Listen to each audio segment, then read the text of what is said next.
Hello दोस्तों, मैं Devendra Kumar CGPSC channel में आपका स्वागत करता हूं। हम छत्तीसगढ़ पब्लिक सर्विस कमीशन की तैयारी करने के लिए वीडियो प्रोवाइड करा रहे हैं, जिसमें हम लोगों ने आपका छत्तीसगढ़ के इतिहास में बहुत सारे टॉपिक्स का अध्ययन कर लिया है। पिछले वीडियो में हम लोगों ने देखा था कि किस तरह से आपका काकीनाड़ा अधिवेशन हुआ था और काकीनाड़ा अधिवेशन के फलस्वरूप आगे चलकर छुआछूत का मुद्दा हुआ और छुआछूत के मुद्दे के फलस्वरूप आपका पंडित सुंदरलाल शर्मा जी का आपका छूतोद्धार कार्यक्रम हुआ। ठीक है, तो चलिए आज के हम नेक्स्ट वीडियो में आपका बात करते हैं, जो एक बहुत ही महत्वपूर्ण टॉपिक है, जिस टॉपिक का नाम है सविनय अवज्ञा आंदोलन। ठीक है, सविनय अवज्ञा आंदोलन हुआ कब है भाई? आपको पता होगा 1930 में।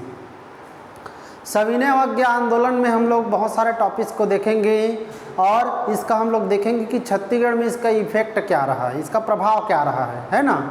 लेकिन हम छत्तीसगढ़ के इतिहास को आपका देखेंगे ही, साथ साथ हम भारत के इतिहास में भी देखेंगे कि कौन कौन सी इम्पोर्टेंट घटनाएं हैं जो कि सविनय अवज्ञा आंदोलन के समय हुई है। ठीक है, तो चैनल पे बने रहिए और एक एक करके टॉपिक्स का हम अध्ययन चलिए स्टार्ट करते हैं। आज का हमारा टॉपिक का क्या नाम है? सविनय अवज्ञा आंदोलन।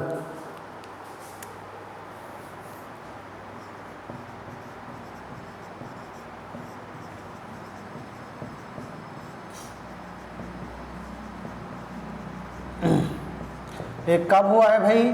1930 में।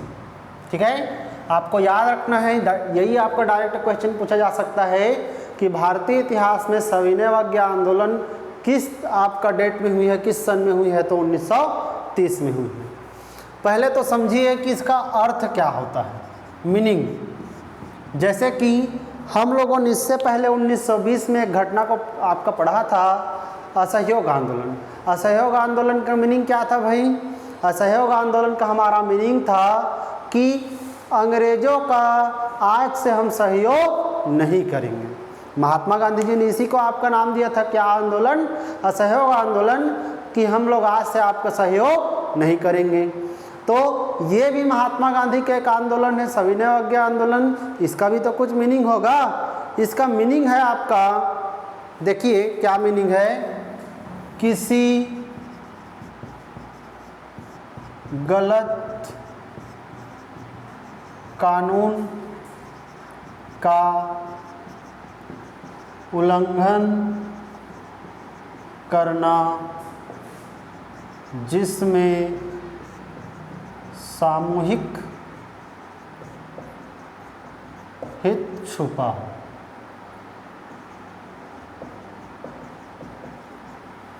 यही आपका सविनय अवज्ञा आंदोलन का मतलब है। आपका मैं लिखा हूँ कि किसी गलत कानून का क्या करना? उल्लंघन करना, जिसमें कैसा हित छुपा हो? सामूहिक हित छुपा हो। यही आपका सविनय अवज्ञा का अर्थ होता है कि कोई भी ऐसा कानून है ना, गलत कानून है, और उस कानून का हम क्या करेंगे भाई? विरोध करेंगे, और विरोध करने के फलस्वरूप उस कानून से हमें सिर्फ किसी व्यक्तिगत लोगों को आपका उसका लाभ नहीं मिलेगा, बल्कि सामूहिक रूप से समाज के जितने भी लोग हैं उन सबको क्या मिलेगा? लाभ मिलेगा। यही अर्थ होता है किसका? सविनय अवज्ञा का। ठीक है, साथ में याद रखना है, किसी गलत कानून का क्या करना? उल्लंघन करना, जिसमें कैसा हित छुपा हो? सामूहिक हित छुपा हो। जैसे इसको एग्जाम्पल के रूप में समझेंगे, माना कि भारत सरकार ने कानून बना दिया कि किसान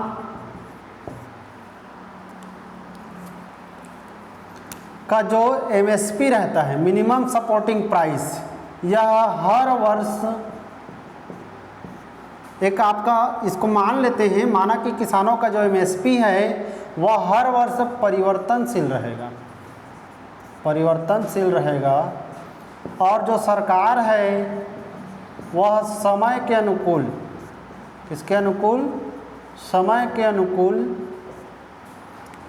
दर का निर्धारण करेगा। एक हम लोगों ने संसद से पारित करवा दिया एक कानून कि हम जो आपका फसलों पर मिनिमम सपोर्टिंग प्राइस देते हैं उस प्राइस को हम हर वर्ष परिवर्तन करेंगे और सरकार है उस दर का निर्धारण हर वर्ष समय के अनुसार करेगा। किसी साल एमएसपी को कम किया जा सकता है और किसी साल एमएसपी को ज़्यादा किया जा सकता है। ऐसा एक कानून बन गया हमारे देश में। मान लिया जाए ना, हम लोग बना नहीं रहे हैं, एक कानून बन गया कि किसानों के एमएसपी को हर साल परिवर्तन किया जाएगा और सरकार है समय के अनुकूल उसमें परिवर्तन करेगा, कभी उसको कम कर सकता है कभी ज़्यादा कर सकता है। एक कानून बना दिए। तो क्या यह कानून आपको सही लग रहा है? तो नहीं है। क्यों? क्योंकि मान लीजिए 1868 रुपये में हम इस साल आपका 2020-21 में हमें आपका मिनिमम सपोर्टिंग प्राइस दे रहे हैं धान का, तो हमेशा आपका इसका प्राइस क्या होना चाहिए? बढ़ना चाहिए। लेकिन सरकार कह रहा है कि समय के अनुकूल हम लोग उसको घटा या बढ़ा सकते हैं, तो इसको ये लोग कम भी कर सकते हैं। तो ये किसानों के हित में है कि गलत है जी? हमेशा यह आपके किसानों के गलत पक्ष में है। तो जितने भी किसान हैं वो सभी आपके इस कानून का क्या करेंगे? विरोध करेंगे। और इस विरोध में हमारे जितने भी देश के किसान हैं उन सब का कैसा हित होगा? सामूहिक हित होगा। और इसी को हम लोग कहते हैं क्या? सविनय अवज्ञा। क्या नाम कहते हैं? सविनय अवज्ञा। इसको आप समझेंगे एग्जाम्पल के थ्रू कि किसी भी गलत कानून का विरोध करना जिसमें कैसा हित छुपा हो? सामूहिक हित छुपा हो। ठीक है, यह होगा इसका मीनिंग। इसका देखिए कारण, इसके क्या रीज़न रहे, है ना? आप अच्छे से समझेंगे कि हमारे सविनय अवज्ञा आंदोलन जो चलाया गया 1930 में, इसका रीज़न क्या था। तो देखिए 1927 में, कब भाई? 1927 में एक कमीशन आया, एक कमीशन का गठन किया गया, जिस कमीशन को आप जानते हैं साइमन कमीशन। कौन सा कमीशन? साइमन कमीशन का गठन किया गया था। कब? 1927 में। साइमन कमीशन में 7 सदस्य थे। कितने सदस्य थे? 7 सदस्य थे। और इसके जो अध्यक्ष थे उनका नाम था सर साइमन। क्या नाम था? सर साइमन नाम था। इसमें टोटल सदस्यों की संख्या कितनी थी? 7। अध्यक्ष कौन थे? Sir Simon. ये ब्रिटेन में बनाया गया था। कहाँ बनाया गया था? ब्रिटेन में बनाया गया था। और इसको किस लिए बनाया गया था? तो इसको इसलिए बनाया गया था क्योंकि प्रत्येक 10 वर्ष में ब्रिटेन से भारत के लिए कानून आता था। ठीक है, प्रत्येक 10 वर्ष में ब्रिटेन से भारत के लिए कानून आता था और उस कानून में देखा जाता था कि कौन सी पुरानी कानून को आपका नए जो आने वाला कानून है उसमें रखा जाए जो कि अच्छी है, और आने वाले कानून में हम ऐसा क्या नया करें जो कि हमारे देश के लोगों के लिए क्या हो? हितकर हो। ऐसे आपको बोलते थे अंग्रेज लोग। इसी उद्देश्यों को पूर्ति करने के लिए प्रत्येक 10 वर्ष में वो क्या लाते थे? कानून लाते थे। जैसे कि आपको पता होगा 1909 में हमारे मार्ले मिंटो सुधार आया था। मार्ले मिंटो सुधार। फिर आपका 1919 में मॉन्टेग्यू चेम्सफोर्ड सुधार आया था। क्या आया था भाई? मॉन्टेग्यू चेम्सफोर्ड सुधार। अब हमारा देखिए 1909 से 1919 कितना साल है? 10 साल। 1919 के 10 साल की बात करें तो कब आएगा जी? 1929। कब आएगा हमारा? 1929। तो 1929 में हमारे देश में अंग्रेज़ों का एक कानून लाना था और इस कानून में देखना था कि पुराने वाले कानून के कौन से ऐसे पक्ष हैं जिसको आपके इसमें रखा जाए जो कि अच्छी है, और नया इसमें क्या शामिल किया जाए। समझ रहे हैं बातों को? नया इसमें क्या शामिल किया जाए, उसी के लिए कमीशन गठित की गई, जिस कमीशन का क्या नाम है? Simon commission. और इस साइमन कमीशन को ही गठन किया गया था कि जो नया आने वाला कानून है हमारे देश में, भारत में ब्रिटेन के द्वारा, उस कानून में नया आपका क्या क्या चीज़ जोड़ा जाए। समझ रहे हैं बातों को? और इसीलिए आपका गठन किया गया किसका? साइमन कमीशन का। इसमें टोटल सदस्यों की संख्या कितनी है? 7। अध्यक्ष कौन है हमारे? Sir Simon. क्लियर है बातें? देखिए, अध्यक्ष सर साइमन है, 7 सदस्य हैं। तो इसका हमारे भारत में 1928 में आता है, 27 में तो गठन हुआ रहता है। 1928 में इनका भारत आगमन होता है और भारत के जो नेता हैं उन लोग इसका विरोध करते हैं। क्या करते हैं भाई? विरोध करते हैं। देखिए, मेरे साथ आप चैनल पे बने रहिए, क्योंकि हम लोग पढ़ेंगे तो आपका अच्छा से पढ़ेंगे, ताकि क्वेश्चन आपका कहीं से भी आए, चाहे भारतीय इतिहास हो चाहे छत्तीसगढ़ का इतिहास हो, कहीं से भी क्वेश्चन आए हमारा बनना चाहिए। ठीक है, तो आप धीरे से बने रहिए। मैं बोल रहा हूँ कि भारत की जितनी भी जनता है, नेता हैं, उन सब ने साइमन कमीशन का क्या किया? विरोध किया। क्या किया भाई? विरोध किया। तो विरोध का कारण क्या था? इसका भी कुछ रीज़न रहा होगा। इसका कारण यह था, भारतीय लोग कह रहे थे कि साइमन कमीशन आ रहा है, ठीक है, कोई बात नहीं है, लेकिन इसमें टोटल कितने सदस्य हैं? 7 सदस्य। और सातों के साथ ये लोग क्या हैं जी? अंग्रेज। कौन हैं? अंग्रेज हैं। और भारत में आने के फलस्वरूप ये भारतीयों से पूछेंगे कि बताइए आपकी नई जो आने वाला कानून है इसमें क्या सुधार किया जाए, ऐसे पूछेंगे ना, इसीलिए तो इसको बुलाया जा रहा है। तो ये हमारे पढ़े लिखे वर्गों के पास जाएंगे साइमन कमीशन, तो उन लोग समझ जाएंगे, क्योंकि किस भाषा में बात करेंगे? इंग्लिश में। अंग्रेज है तो अंग्रेजी में बात करेंगे कि हम नए कानून में आपका क्या क्या प्रावधान किया जाए। ठीक है, हमारे इंडियन नेशनल कांग्रेस के सदस्यों के पास जाएंगे तो वो समझ जाएंगे, मुस्लिम लीग के पास जाएंगे वो समझ जाएंगे, पढ़े लिखे वर्ग के पास जाएंगे वो समझ जाएंगे। लेकिन क्या हमारे ग्रामीण क्षेत्र में आपका जो निवास करने वाली जनता है, जो गरीब है, जो आपका पढ़े लिखे नहीं हैं, उनसे ये लोग बात करेंगे तो क्या इन दोनों के बीच वार्तालाप हो पाएगा? नहीं हो पाएगा, क्योंकि अंग्रेज है तो वो किस में बात करेगा? अंग्रेजी में। और हमारे जो पढ़े लिखे नहीं हैं बेचारे, क्या अंग्रेजी में बात कर पाएंगे? नहीं बात कर पाएंगे। मान लीजिए यदि हमारे साइमन कमीशन छत्तीसगढ़ आएगा और छत्तीसगढ़ में किसी महिला से पूछेगा हेलो आई एम साइमन, तो छत्तीसगढ़ी महिला क्या बोलेगी? भाग भड़वा होगा, ऐसे टाइप का बोलेगी नहीं, क्योंकि उनको समझ नहीं है आपका। तो साइमन कमीशन है वह आपका, इसका पूरा विरोध हो रहा है। विरोध होने का कारण यही है कि इसमें कम से कम एक भारतीय आपका रहे, ताकि भारतीय भाषा में आपका भारतीयों से क्या कर सके? बातचीत कर सके और एक दूसरे के आपका भाव को समझ सके। लेकिन सभी के सभी कैसे सदस्य हैं? अंग्रेज सदस्य हैं। इसी कारण इसका हमारे देश में क्या हुआ भाई? विरोध हुआ। क्या हुआ? हमारा विरोध हुआ। आप याद रखना है, साइमन कमीशन का क्यों विरोध हुआ पूछेगा तो साइमन कमीशन के विरोध में यही हमारा कारण है कि इसमें सभी के सभी कैसे सदस्य हैं? 7 सदस्य हैं, जो भी अंग्रेज हैं। यहाँ पे सनी देओल का डायलॉग हम इंक्लूड कर सकते हैं कि सातों को 7 मारूंगा, एक 7 मारूंगा, ऐसा बोलते हैं ना सनी देओल। तो भारतीय लोग भी कह रहे हैं कि सातों को 7 मारूंगा, एक 7 मारूंगा, भाग जाओ मेरे देश से, नहीं तो आपका यहाँ पे हत्या कर दी जाएगी। इसका विरोध चल रहा था लाहौर में।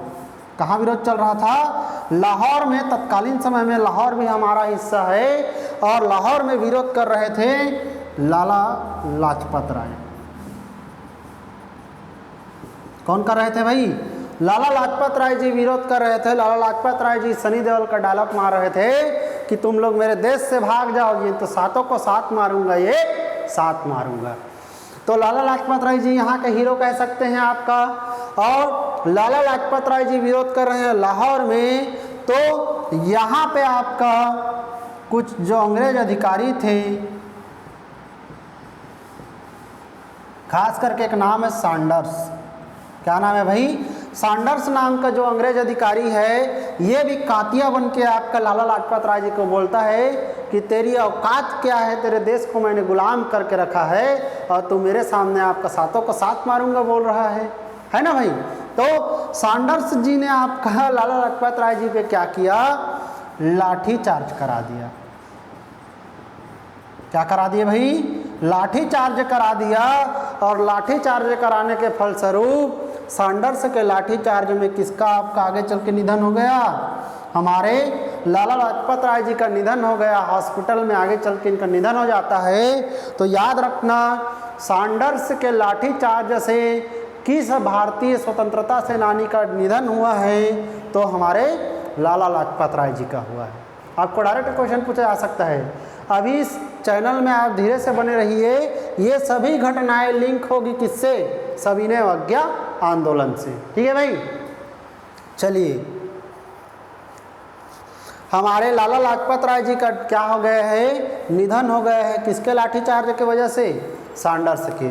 आगे चलकर जब लाला लाजपत राय जी का निधन होता है आपका हॉस्पिटल में, तो इन्होंने एक आपका वहाँ पे प्रसिद्ध उक्ति दिया था, एक शब्द बोले थे। इनका शब्द था, मेरे सर पर अंग्रेजी सल्तनत का लगाया गया हर एक वार, मतलब लाठी का वार, अंग्रेजी सल्तनत के कफन का ताबूत का किल साबित होगा। ऐसा आपका स्टेटमेंट दिए थे कौन? लाला लाजपत राय जी। और महात्मा गांधी जी ने लाला लाजपत राय जी के निधन पर बोला था कि सौर मंडल का एक तारा बूझ गया। चलिए उसको यहीं पे रखते हैं, क्योंकि हम भारतीय इतिहास में ज़्यादा नहीं जाएंगे। हमारे लाला लाजपत राय जी का क्या हो गया? निधन हो गया। हम लोग पूरा आपका भारतीय लोग क्या बोल रहे हैं? साइमन कमीशन का क्या कर रहे हैं? विरोध कर रहे हैं। लाला लाजपत राय जी ने आपका एक नारा भी दिया था, Simon go back, Simon commission go back, Simon commission वापस जाओ। इसका नारा किसने दिया था? लाला लाजपत राय जी ने दिया था। अब ये सब घटनाएं जो चल रही है, अब साइमन कमीशन क्या कहता है भारतीयों को?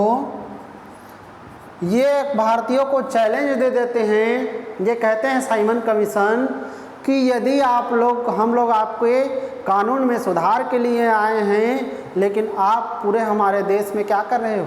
विरोध कर रहे हो भाई।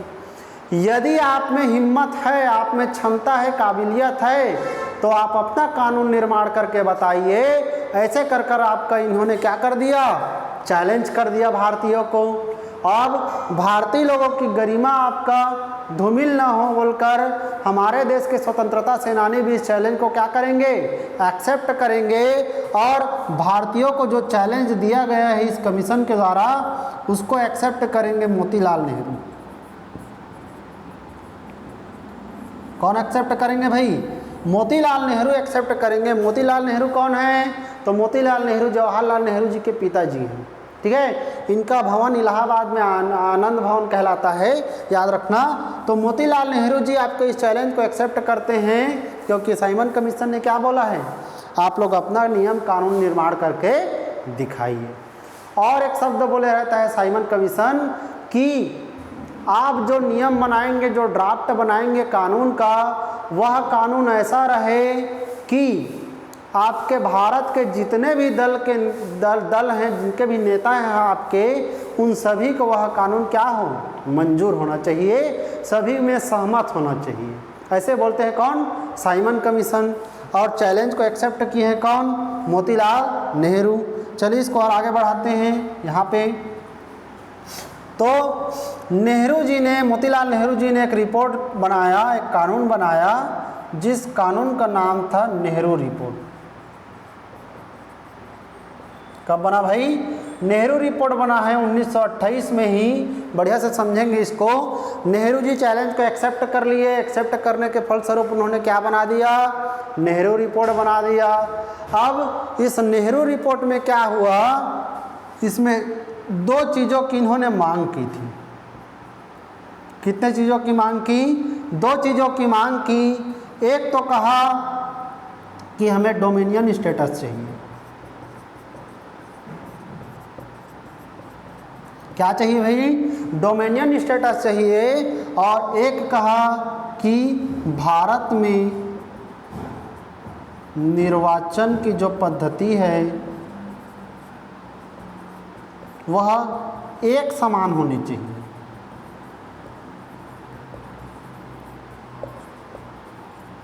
दो इन्होंने क्या क्या मांगे किया? एक तो कहा कि हमें डोमिनियन स्टेटस चाहिए, और दूसरा कहा भारत में निर्वाचन की पद्धति समान होनी चाहिए, जैसे आपका समान रूप में होता है वैसी। तो इसका अर्थ क्या है, इसको समझिए। डोमिनियन स्टेटस का अर्थ है आपका कि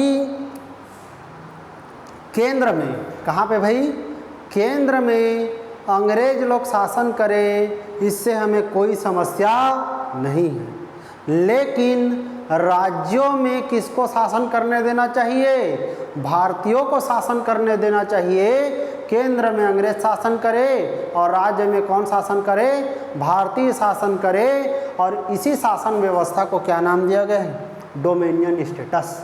क्या नाम दिया गया है, डोमिनियन स्टेटस। समझ गए डोमिनियन स्टेटस का क्या मतलब है, केंद्र में अंग्रेज शासन करे कोई समस्या नहीं है, लेकिन हमें राज्यों में स्वायत्तता मिलनी चाहिए, राज्यों में शासन करने का अधिकार मिलना चाहिए, ऐसे कहा गया। और दूसरा कहा गया कि भारत में आपका, इसलिए इस शब्द को कहा गया निर्वाचन पद्धति के बारे से, क्योंकि अंग्रेज लोगों ने 1909 के कानून में आपका मुस्लिमों को पृथक निर्वाचन दे दिया था। पृथक निर्वाचन मुस्लिमों को दिया गया था 1909 के कानून में, और उसके तहत कोई मुस्लिम वर्ग का आपका उम्मीदवार खड़ा होगा तो उसको मत देना है, एक मुस्लिम वर्ग का ही व्यक्ति उसको आपका वोट डाल सकता है। इस तरह की व्यवस्था रखी गई थी कि मुस्लिम वर्ग के उम्मीदवार को सिर्फ मुस्लिम वर्ग का वोटर ही आपको वोट दे सकता है ना। तो इसमें क्या है, मुस्लिमों को अलग कर दिए थे हिंदुओं से, कह सकते हैं आपका अंग्रेज़ों ने डिवाइड एंड रूल के नियम के तहत। और अब चल रहा है 1909 से 1919 तक चल रहा है। फिर आगे वाला जो कानून है उसमें भी यदि वह आपका नई संशोधन करते तो हम लोग आपको ऐसे ही चलते रहता। तो इसी को नेहरू जी ने कहा कि आप जो निर्वाचन की पद्धति बनाए हैं कि मुस्लिमों को आपका पृथक निर्वाचन मिला है, सिखों को पृथक निर्वाचन मिला है, उसको आप रद्द कीजिए और समस्त जनताओं के लिए आपका एक सामान्य निर्वाचन की क्या कीजिए, पद्धति को अपनाइए। ये दो मांग किया गया प्रमुख रूप से किस रिपोर्ट में, नेहरू रिपोर्ट में। ठीक है, अब देखिए क्या हो रहा है देश में। नेहरू रिपोर्ट में डोमिनियन स्टेटस के मुद्दे पर दो लोग नाराज हो जाते हैं। एक तो मोतीलाल नेहरू जी के बेटे जवाहरलाल नेहरू जी। कौन नाराज हो गए, जवाहरलाल नेहरू जी। और एक नाराज हो जाते हैं आपका सुभाष चंद्र बोस। कौन नाराज हो गए, सुभाष चंद्र बोस और मोतीलाल नेहरू जी, जवाहरलाल नेहरू जी और सुभाष चंद्र बोस नाराज हो जाते हैं। किस मुद्दे पर, डोमिनियन स्टेटस के मुद्दे पर। ये लोग कहते हैं कि हमें आधी आपका शासन नहीं चाहिए, हमें आपका क्या चाहिए, पूर्ण आज़ादी चाहिए, हम आधा शासन लेकर कोई भी आपका काम नहीं करेंगे। ऐसा कहा गया जवाहरलाल नेहरू और सुभाष चंद्र बोस के द्वारा कि यह आपने क्या मांग कर दिया, केंद्र में अंग्रेज शासन करेंगे और राज्यों में हम शासन करेंगे। नहीं, ये देश हमारा है, तो इस देश में किसका शासन होना चाहिए, भारतीयों का शासन होना चाहिए। इसी मुद्दे पर आपका नाराज हो जाते हैं कौन, जवाहरलाल नेहरू और सुभाष चंद्र बोस जी। क्लियर है बातें। और इन्होंने नेहरू रिपोर्ट के आपका विरोध में एक और बना दिया, ऑल इंडिया इंडिपेंडेंस लीग। क्या बना दिए, ऑल इंडिया इंडिपेंडेंस लीग भी बना है कब, 1928 में।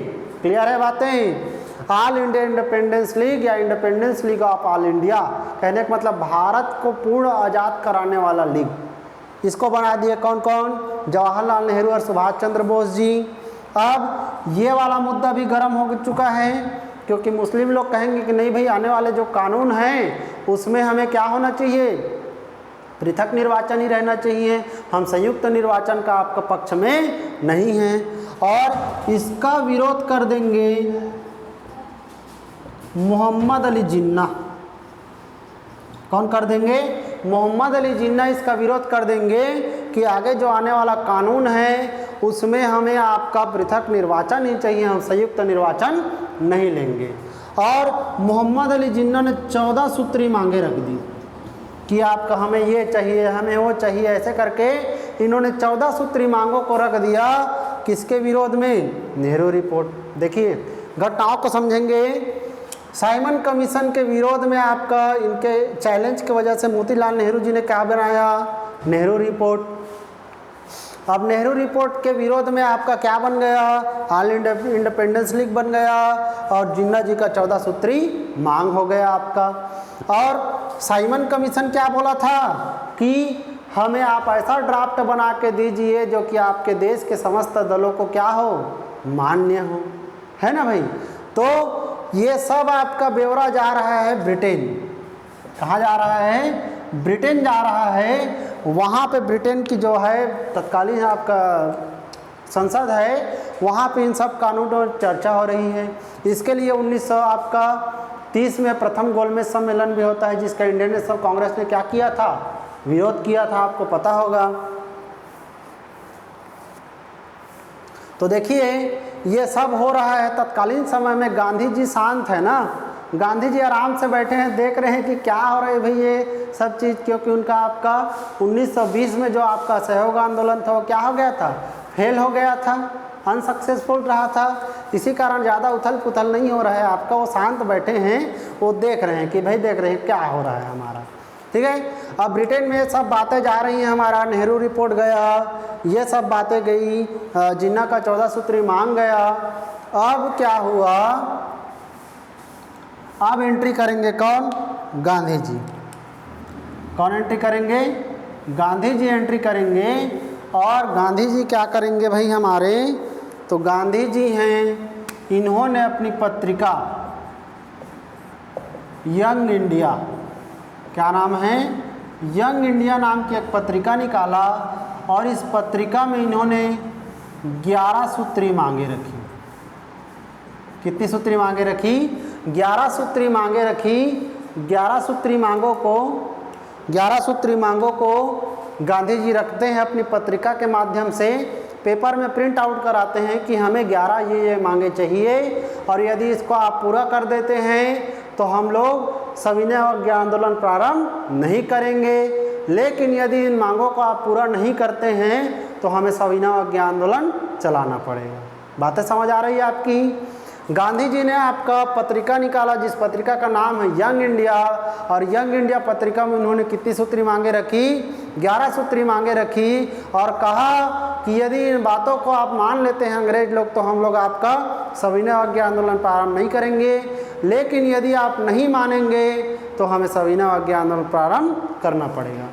इस पर चर्चा करने के लिए भी कुछ समय दिया रहता है। नेहरू रिपोर्ट पर एक साल का चर्चा करने का समय दिया रहता है।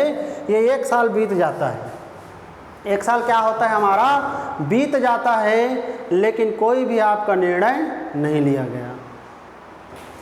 तो गांधी जी की यंग इंडिया पत्रिका का भी कोई रिप्लाई नहीं आया हमारा, और रिप्लाई नहीं आने के कारण ही आपका 1930 में हमारा चालू हो जाएगा कौन सा आंदोलन, सविनय अवज्ञा आंदोलन। कौन सा आंदोलन, सविनय अवज्ञा आंदोलन। अब यही से हम देखेंगे कि सविनय अवज्ञा आंदोलन क्या क्या रहा, और प्रमुख रूप से आपका इसका हमारे छत्तीसगढ़ में क्या क्या इफेक्ट रहा। ठीक है भाई। तो चैनल पे आप बने रहिए, और आपको वीडियो कैसा लगता है इसको आप कमेंट सेक्शन में कमेंट करके बताइए, ताकि और अच्छे से हम वीडियो बना सकें। ठीक है, चलिए हम नेक्स्ट वीडियो में देखेंगे कि छत्तीसगढ़ में सविनय अवज्ञा आंदोलन का प्रमुख क्या क्या प्रावधान रहा। ठीक है, चलिए हम कुछ क्वेश्चन देते हैं जिसको आप कमेंट सेक्शन में कमेंट करके बताएंगे। पहला हमारा क्वेश्चन रहेगा,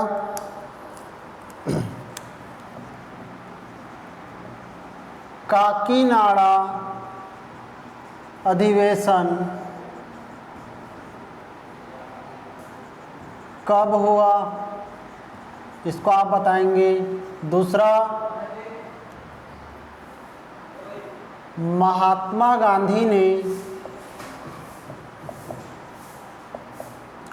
गांधी द्वारा किसे अपना अग्रज कहा गया, छुत्तोधार में अपना अग्रज कहा गया।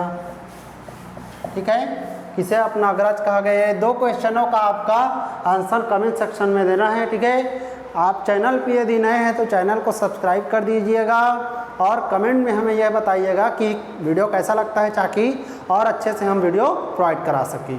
और इस वीडियो का सिर्फ एक ही उद्देश्य है कि हमारे जो गरीब वर्ग के छात्र हैं उनको हम लोग घर बैठे सिविल सर्विस की तैयारी करा सकें, ताकि मन में ये मलाल न रहे कि मैं गरीब था इस कारण मैं डिप्टी कलेक्टर या डीएसपी नहीं बन सका।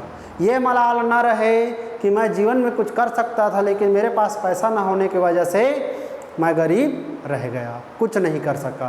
तो आप चैनल से जुड़े रहिए। चैनल में आपको हर प्रकार की मटेरियल दिया जाएगा सिविल सर्विस की तैयारी करने के लिए, और आपके चैनल तक लास्ट तक हम लोग बने रहेंगे। ठीक है, चलिए आज के लिए इतना ही रखते हैं। बोलिए जय भारत, जय छत्तीसगढ़।